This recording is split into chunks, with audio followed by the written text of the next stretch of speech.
the San Francisco 49ers are making a move, and they are taking Steve Wilkes from the coaching box upstairs, and they're moving him down onto the field. And that's their big adjustment that they made after the bye week. Also, they did go out there and they acquired Chase Young as well. So you get a little bit more of some ammunition for this defense, which a few weeks ago was a dominant defense, looked like they were going to kick the crap out of anyone that they were going to play.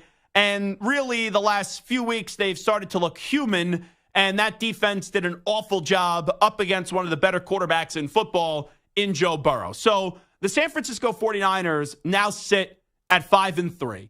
And the question is being asked, where is your concern level with the San Francisco 49ers? And are the 49ers more so the team that we saw the first 5 weeks of the season when they were 5-0, where they kicked the crap out of Pittsburgh, beat the Rams, the Giants, the Cardinals, and the Cowboys?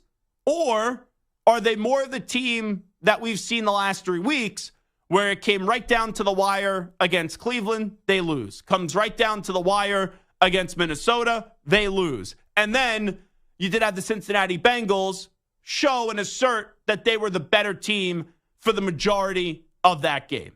And this is why, and I think the source is going to be ironic here since it's coming from me, I'm not worried about the San Francisco 49ers. Now, there's different degrees that you could take that statement. You go, well, Zach, what does worried mean on your scale?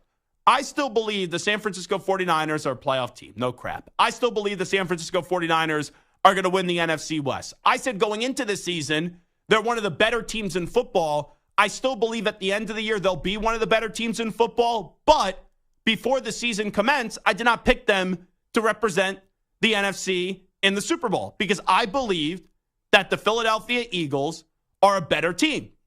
And through the first 9 weeks of the season, not that any championship trophies are handed out, the Philadelphia Eagles are 8-1. The San Francisco 49ers are 5-3. And the 49ers go from a team that we thought was going to have home field advantage or be in the race for home field advantage to a team now that is really going to be competing for either the second or third seed in the NFC. And I understand 49ers fans. You still play the Eagles, and the Eagles have a tough stretch coming up, but so do you guys. Like the next 4 or 5 games for the 49ers, you play Jacksonville, no pushover. You play Tampa, a team you should beat.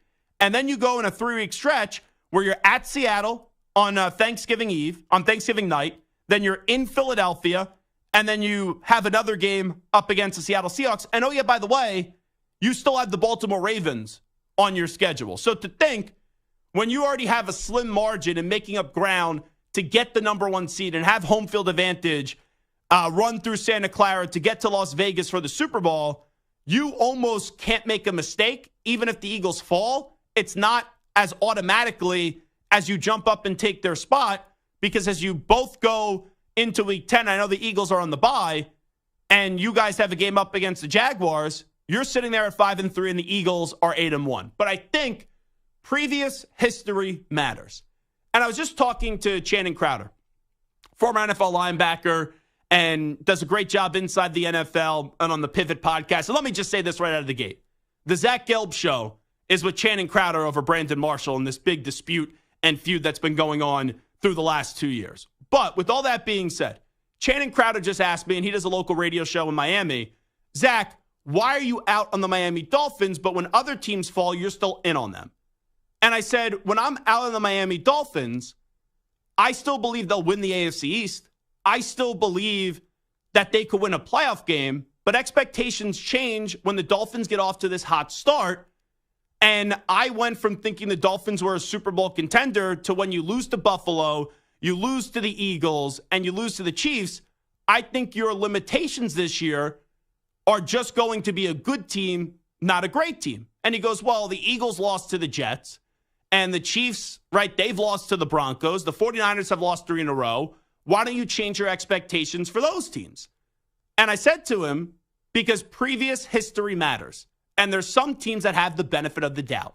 The Eagles, when they lose to the Jets, and Jalen Hurts throws a bad interception at the end of the game, it's their first loss of the year. And there's no question if the Eagles could get to the Super Bowl. We just saw them do it a year ago. For Kansas City, It was the same song and dance last year. Oh, what's the offense going to look like without Tyreek Hill? Oh, can the Chiefs get down in a big game and come on back like they've been notoriously known for? And then in the Super Bowl last year, Kansas City's down 10 at halftime, and they end up winning the game. You look at the 49ers, the same point resonates here, where it does feel like in the last 5 years, the 49ers wake up each and every year, regardless of what happens in the regular season, and they are in the NFC title game. So let's just look in a small sample size, just the last 2 seasons, where this team was after 9 weeks heading into week 10. Back in 2021, this team was 3-5. 3-5 after 9 weeks of the season. They ended the year 10-7. They won 2 playoff games against Dallas, of course, against the Green Bay Packers. And then they lost in the fourth quarter in an NFC title game. You then take a glance in just last season. After 9 weeks, they were 4-4. The 49ers finished 13-4, and they made it to the NFC title game where they lost Brock Purdy, and they lost to the Philadelphia Eagles 31-17. So I guess when people say, what's the true 49ers team? I will believe that it's more so the 49ers, even if it won't be that dominant, that we saw the first 5 weeks of the season, rather than the 49ers that we've seen on display from week 6 through 8. Because they get the benefit of the doubt. But with that being said, that isn't good enough to just get to the NFC title game this year. Because we've seen this team now get to the NFC title games on more than a few occasions. We saw them get to it in 2019. They made it to the Super Bowl. We saw them get it in 2021. They lost to the Rams. We saw them get there in 2022. They lost to the Eagles. So if this is where it's heading again, up and down in the first half of the season, then they get hot late, and they only get to an NFC title game, you are missing taking advantage of the window that you have in front of you. Because just like the Buffalo Bills, where I guess you could draw some similarities with the Bills and the 49ers, those have been 2 teams, even though the 49ers have had more success and have gone farther, both of those 2 teams have been in it the last 3, 4, 5 years. And neither of those teams found a way to walk away with the Lombardi Trophy. And now it appears that the Bills window is on extremely shaky grounds and looks like it's just about to get slammed shut or needs to be retooled. And for the 49ers, I still think they could get to an NFC championship game, but I don't believe it's going to be as easy as it appeared 4 or 5 weeks ago, because now losing 3 games, you're probably not going to get the 1 seed. And can this team go on the road? Absolutely. But if they have to go to an NFC championship game, right now it's looking like it will be in either Philadelphia, which is a tough environment to play in, or even if you have to go the divisional round in the second round of the playoffs, you may have to go to Detroit. Because I know Detroit has 2 losses, but they have an easy-peasy schedule the rest of the way besides like the final 3 weeks of the season.